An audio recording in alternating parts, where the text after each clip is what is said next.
میرے مسلمان بھائیوں، تہجد کی نفل نماز رات کو عشاء کی نماز پڑھنے کے بعد آج کل دنیا میں یہ دستور ہے، کوئی 10 بجے کھانا کھا رہا ہے، کوئی 8 بجے کھا رہا ہے، کوئی 12 بجے کھا رہا ہے، کوئی 1 بجے کھا رہا ہے۔ تو اللہ کے نبی کا یہ معمول تھا، اللہ کے نبی حضرت محمد صلی اللہ علیہ وسلم کا یہ معمول تھا کہ وہ عشاء کی نماز پڑھ کے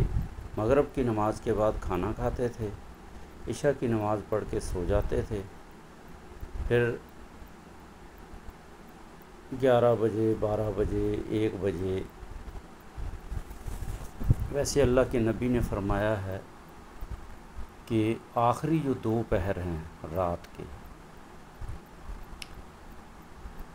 4 بجے کے بعد یا 3 بجے کے بعد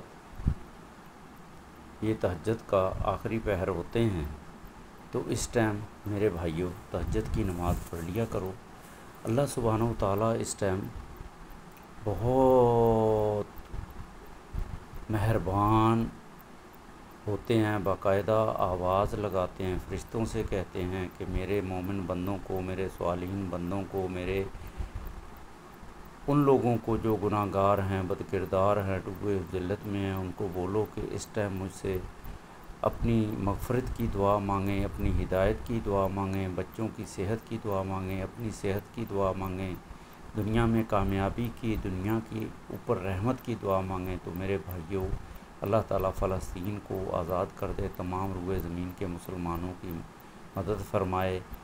میرے بھائیوں تہجد کی نماز بھی پڑھ لو اور اللہ تعالیٰ کے پاس دعا بھی کرو۔ اللہ تعالیٰ لائک کرو، شیئر کرو، سبسکرائب کرو۔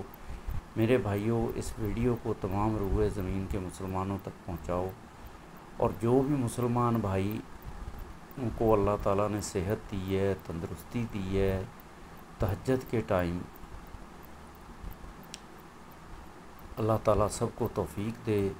5 وقت فرض نماز کے بعد، عشاء کی فرض نماز کے بعد رات کو اٹھ کر تہجد کے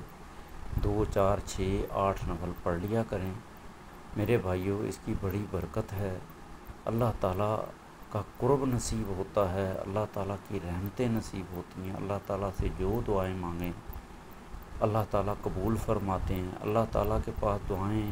قبول کرنے کے 3 مراحل ہیں، ایک فوری قبول کر لیتے ہیں، ایک کچھ